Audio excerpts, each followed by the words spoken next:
Alors, monsieur Crémé, Oui. ouais, on a rarement vu des chantres aussi, c'est-à-dire on sent que voilà quoi. C'est un Apollon. Voilà, un Apollon. Voilà, quand on sait que qui parle de religion parle de restriction. Alors, j'aimerais vous demander comment est-ce que ça se passe de passer d'un cap à un autre? C'est-à-dire de...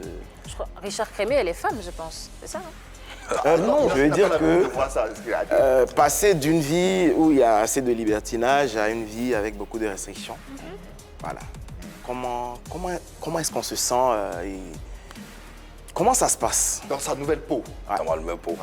Faut dire que c'est juste la grâce de Dieu. C'est juste la grâce de Dieu. Moi, je n'étais pas une personne, je veux dire, aimable. Je n'étais pas une personne avec laquelle on pouvait faire, je veux dire, amitié parce qu'il y avait une mauvaise vie. Voilà. Mais il a fallu que l'amour de Dieu entre en scène dans ma vie. Et ça a donné du goût et de la valeur à ma vie. Donc, je ne suis pas Richard Crémé parce que je suis excellent. Mais c'est la pure grâce de Dieu. Voilà. Je vous explique une histoire. Je me souviens que j'ai été Tenté par quelque chose. courtisé par une femme.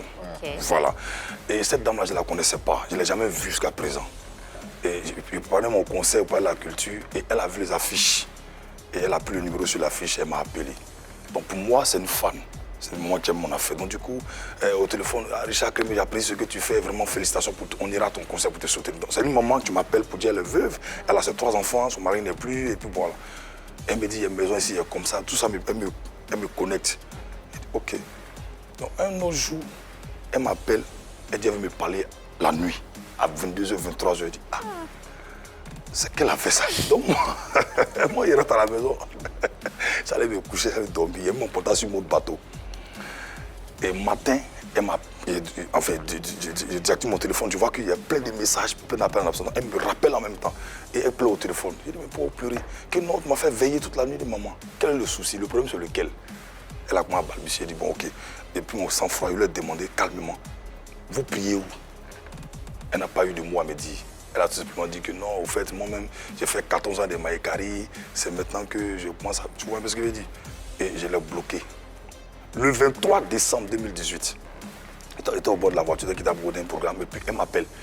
Donc, puisque la voiture c'était connecté au truc, donc c'était dans la voiture. Mon piano c'était à côté, au parleur. Et elle me dit, non, au fait, homme de Dieu, vraiment, pardonne-moi, il ne faut pas te fâcher avec moi. Vraiment, je vais te faire une offrande, j'ai prévu 1 700 000 pour toi, et puis des cadeaux, tout ça pour toi en fin d'année, tout ça. Il dit, madame, je n'en ai pas besoin. Vous comprenez ce que je veux dire? Mais c'est pas parce que... Et puis j'étais fort, mais c'est parce que dans mon âme intérieure, c'est des choses que je ne supporte pas. Et puis Dieu m'a aidé.